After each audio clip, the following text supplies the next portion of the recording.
Welcome back to another episode of Let's Have a Sip. I'm your host, Sean Drinks. We're back, ladies and gentlemen. Today's drink is, I'm probably going to butcher the shit out of this name, but it's a Bardstown Bourbon Company. It's their collaborative series, Chateau de la Bade.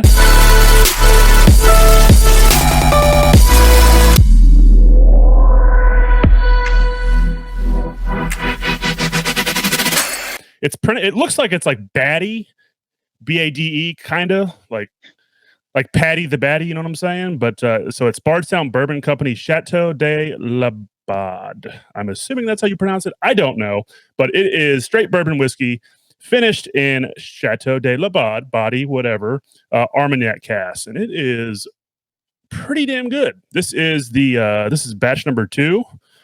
I've heard that batch number 1 was like, unicorn tears or whatever you want to call it. It was just amazing. But anyways, that's what I'm drinking. Cheers. Cheers.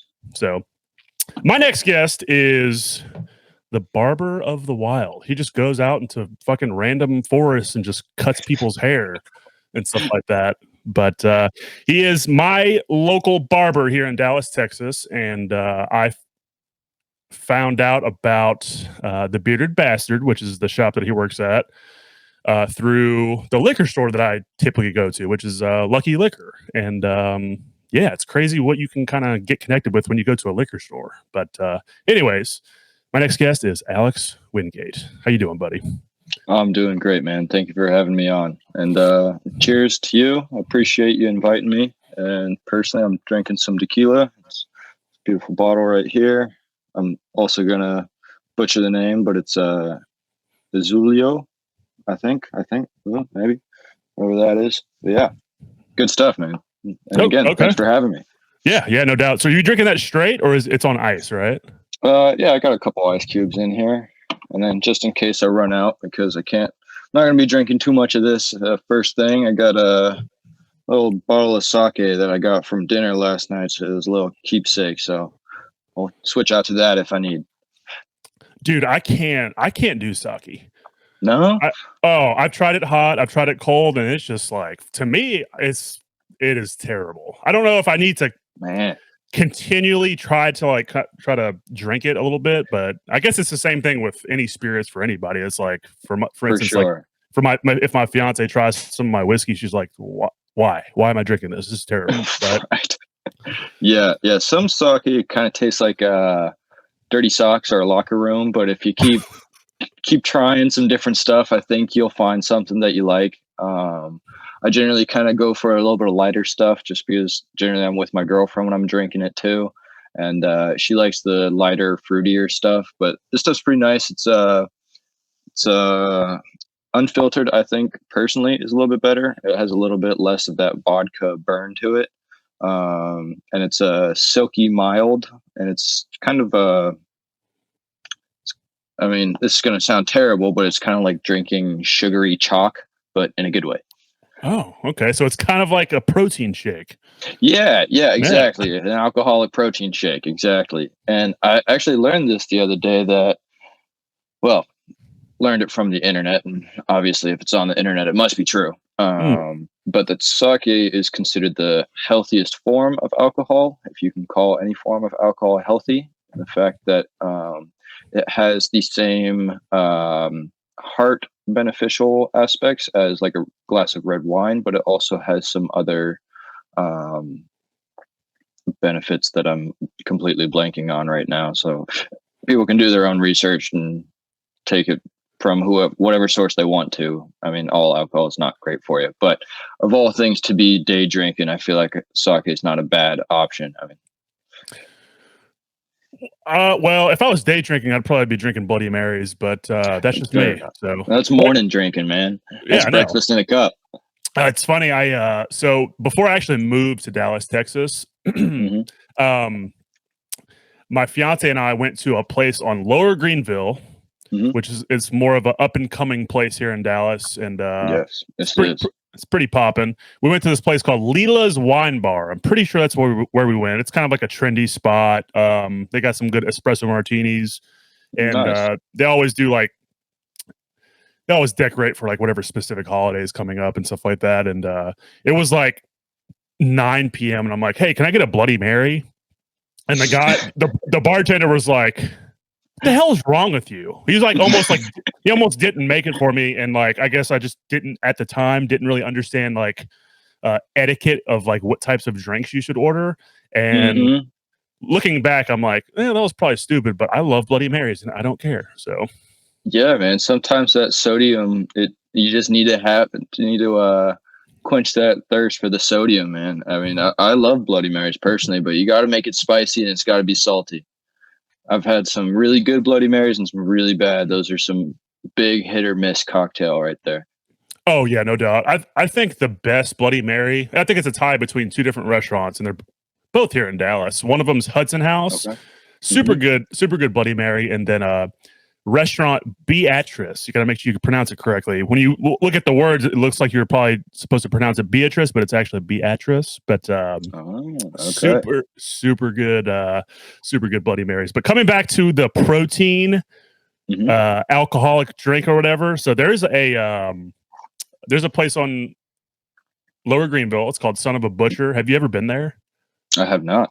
If they have like really good little sliders, it could be like chicken, wagyu, just a whole bunch of a lot of different varieties of like foods that you can get from there. But they're all sliders. They got like cheese fries, stuff like that, and then they have boozy shakes. But yeah, I've never had a boozy shake before, and I'm like, I'm gonna get diabetes drinking this. So yeah, those are hard, man. Once you start that, it's hard to put them down. But is it like a protein shake or is it like a mudslide where it's kind of like a chocolate shake with some booze in there? That's exactly what it is. It's kind of like I think they have like 3 different flavors or something, but yeah, it's kind of like a mudslide with some sort of alcohol in it. And I'm just like, oh God, what am I doing to myself? Oh, those are so dangerous. And then you can get the slider and you get a little variety in there. And that you probably shouldn't have told me that, man. Well, too late. You're going today. You're probably going to go today. So no, I'll probably save that for when I go back down to Lower Greenville. I mean, the barbershop's right next to Lower Greenville, so that's really the only time I'm around there is when I'm working or getting off of work. So that sounds like a prime way to end the day. A few sliders before making the trek home, boozy shake. That sounds fantastic. Oh yeah, no doubt. So whenever I first moved to Dallas, I had the hardest time trying to find a really good barbershop. I went to a lot of different places, had some terrible experiences. It's hard to find, man. Yeah, and I just couldn't find a good spot. And then, like I said, I found out about the Bearded Bastard through Scott, who owns Lucky Liquor on Henderson. And I went in there one day, and I think you were well, technically, I got a haircut from someone that doesn't work there anymore, but right. You hooked me up, and I was like, I found my home. Thank you, man. I found my home. So, because I'm at so this shirt that I'm wearing right here is from the store that I used to go to, or the shop that I used to go to, Bourbon and Blades up in Cleveland, Tennessee. Shout out to Dylan. Their spot was super cool, man, and very reminiscent of what y'all got going on, but the aesthetic of what they have in there is a little bit more like vintage, rustic sort of. For sure. Like when you think of an old man drinking whiskey and cigars in his man cave, that's what it looks like. So that's what it is. Okay, cool. But then, I walked into y'all's shop and I had that beer, and then the rest is history. So yeah, man. Yeah. So Ryan, the owner of Bearded Bastards Barber Shop, he does a great job at bringing an authentic vibe to it, because all of his decorations at the shop are not like stuff that he went and bought for the shop and it's like, oh, this would look nice, this fits the theme. It's just articles from his life that he has wanted to share with people. So like all the art pieces are from friends of his, and I think you actually are friends with one of the guys too that has some art in there, right? Yeah. So he on Instagram he goes by Artwork by Adam, and it's like the only way I can really describe it is kind of like a oh shoot, what's that graffiti artist guy's name that no one knows? Like no one actually knows who he is. Banksy. Similar to Banksy, but then like he has his own sort of twist to it, and it's crazy because like I've always seen his artwork on Instagram and stuff like that. And then it was weird how we met. Like we went to a mutual friend's a rehearsal dinner for a wedding, and I just happened to be sitting next to him, and we kind of, we clicked just like that. And somehow the topic of conversation was, artwork. And then he was like, "Yeah, this is my artwork. I don't know if you ever seen it or whatever." And I was like, "Dude, yeah, I see your stuff all over the place." And he's been featured in like GQ magazine. James Harden bought a lot of his artwork, and it's really awesome. cool. It was really cool to see. Like whenever I walked into y'all's shop, I was like, "Oh my god, that's Adam's artwork." So yeah, man, seems like you were meant to come in. Yeah, for sure.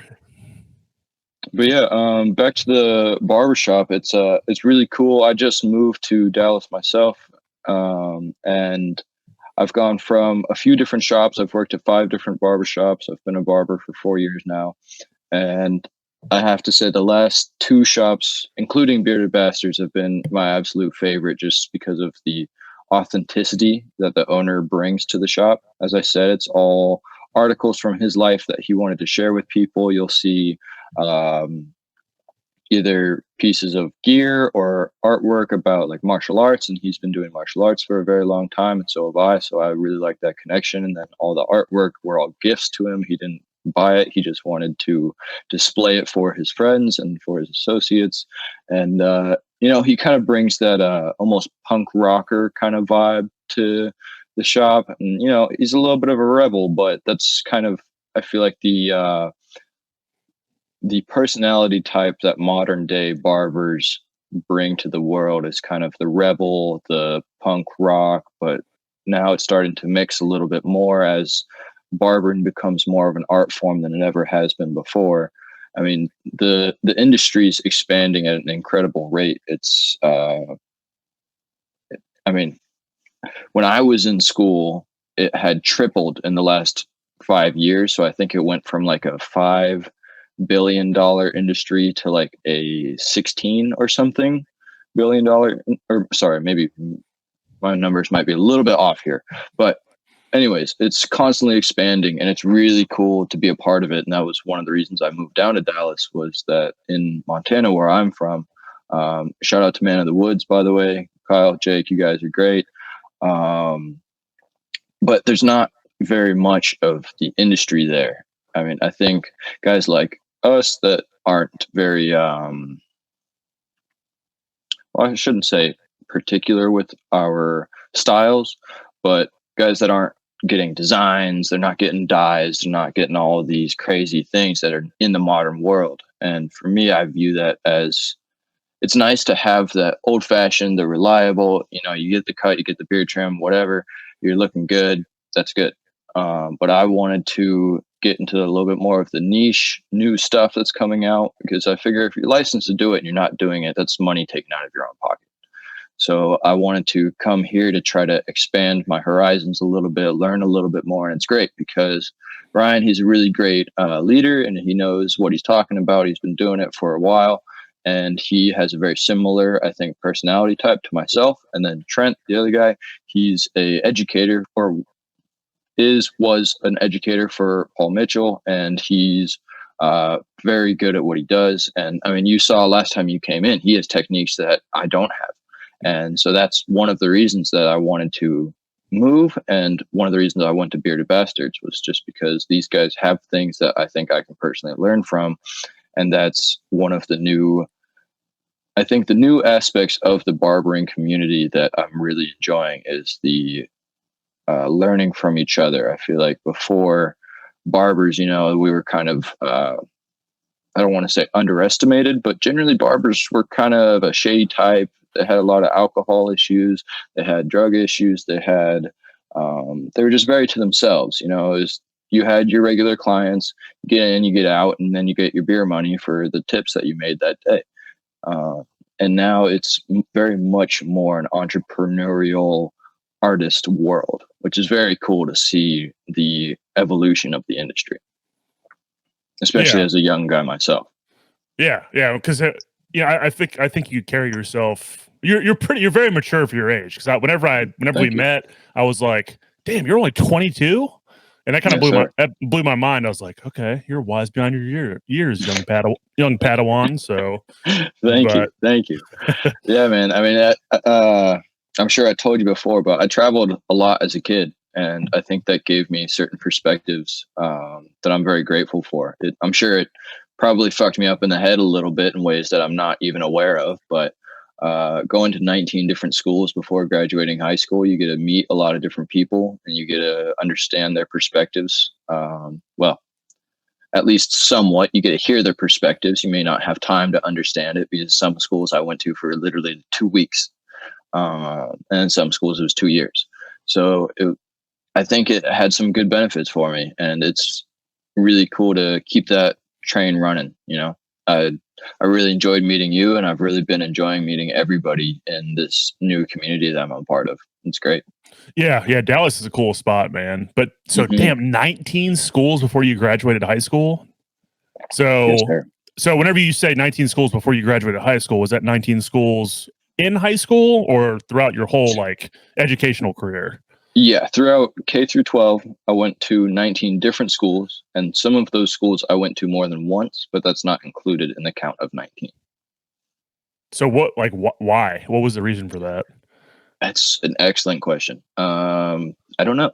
That's the honest answers. I don't know. But my best description that I've come up with is, well, so first, a little bit about myself. I grew up mostly with my mother. I lived with my mother throughout my school years, and then I'd spend my summers with my father. And so my father, he lived in Houston, Texas, actually, when I was born, and I stayed there until I was 4. And then I moved away with my mother, and he moved to Rhode Island. He stayed there. He's still there. But my mother and I would move consistently, uh, well, anywhere from 2 weeks to 2 years, basically.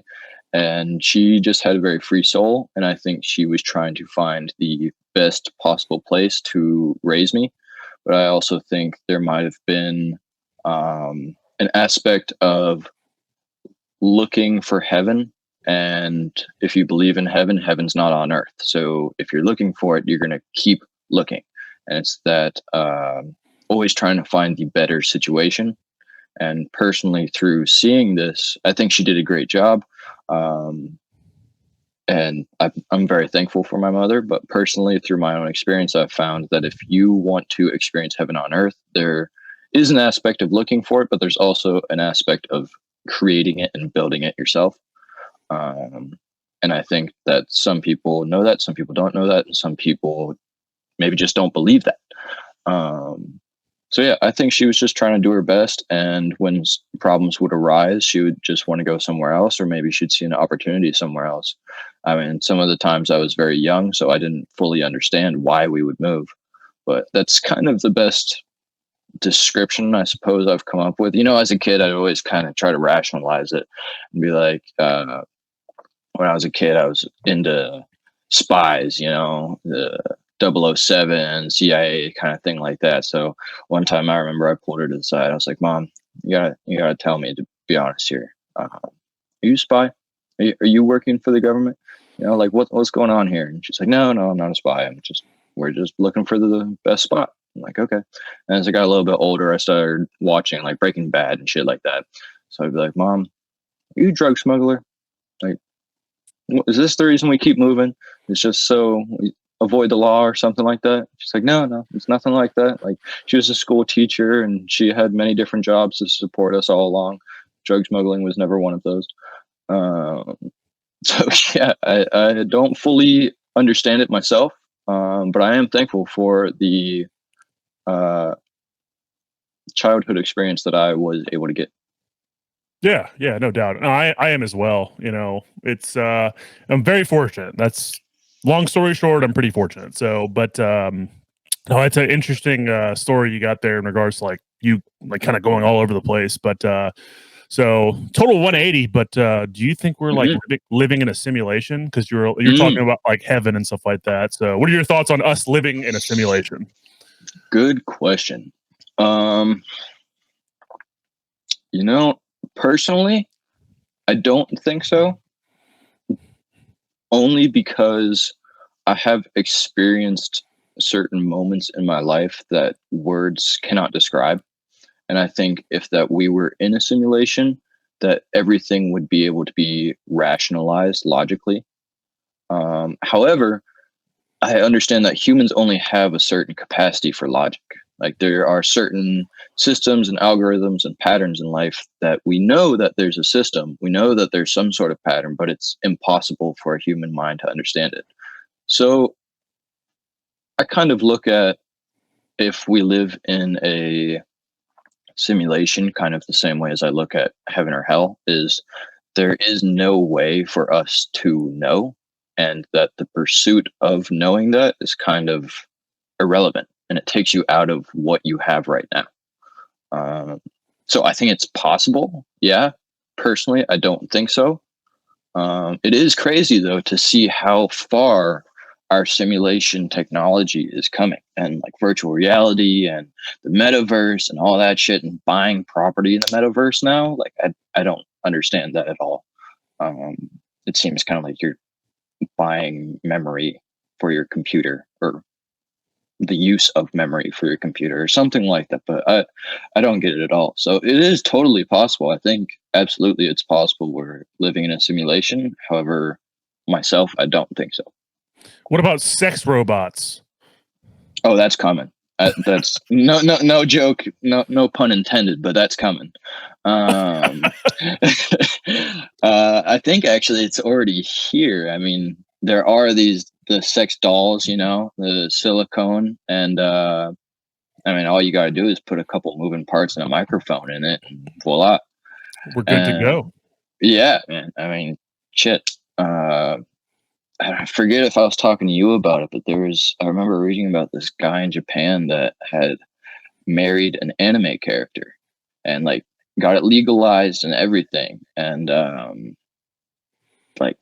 personally, I don't think I'd ever do that. I think that might be a little bit odd. But I mean, if that's what he's into and that's what his heart propels him to do, then maybe you should be allowed to buy a robot that looks just like that character, and they can make good on their wedding night or something like that, But I also think there is a certain aspect of danger to that. You're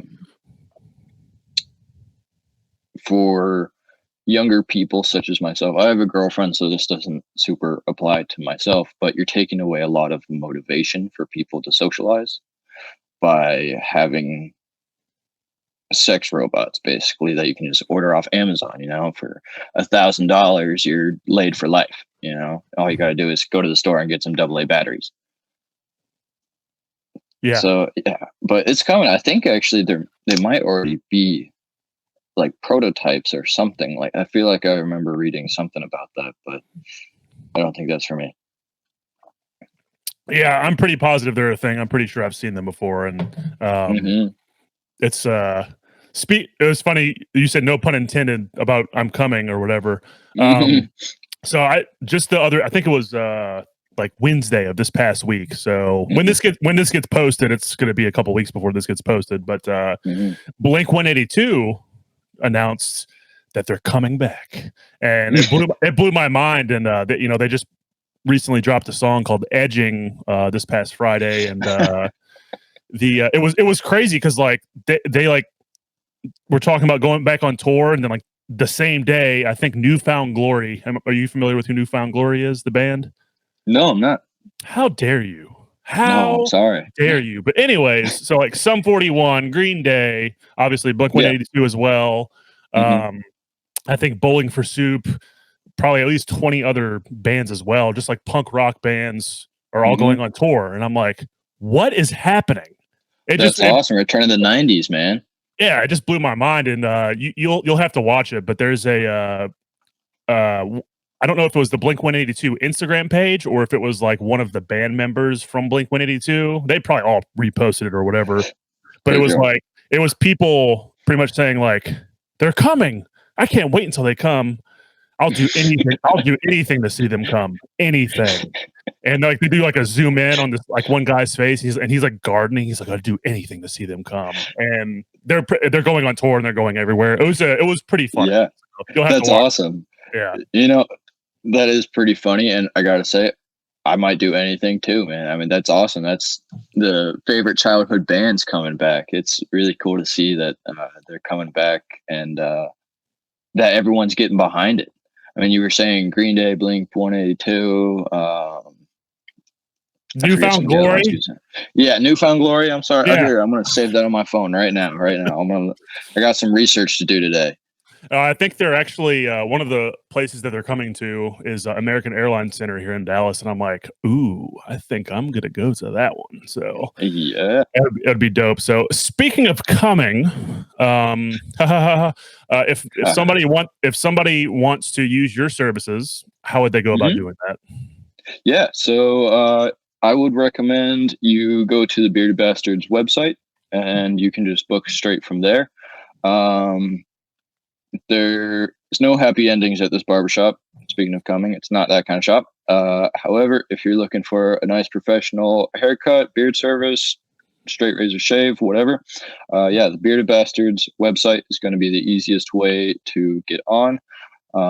You're welcome to go with anybody. However, to anyone that is interested, Ryan, the owner, he's very booked out. He has his regulars. It is uncommon that he takes new guys, but if he does, consider yourself very blessed. Trent, he's very well educated. He's an awesome guy. He's very friendly, very professional. He has a lot of great techniques that I'm trying to learn from. And myself, Alex, I am new there. So obviously I have a little bit more availability than the other guys. However, I advise you just to try everybody you can, see who fits your vibe a little bit better, see what techniques everybody has. Or you can always just come to the shop, hang out. We try to make it a community experience. So there's free beer. We're going to start carrying whiskey. So you can come in and you can come in and just hang out, talk to us. We're very social guys. We got a little putting range. We're working on not exactly sure what's going to be out back, but we're working on something out back. And we're going to work on the front patio a little bit to give people a little bit more of something to do, another reason to go there than just to give us your money for cutting your hair. Yeah, no doubt. Cool. Mm-hmm. Yeah, so y'all better go get your mop chopped, because I know y'all have that option on your website. Chop your mop for whatever kind of money. But brother, appreciate you getting on. Y'all heard it here. Make sure you go to thebeardedbastard.com to get your mop chopped. So there you go. Until next time, everybody. Peace.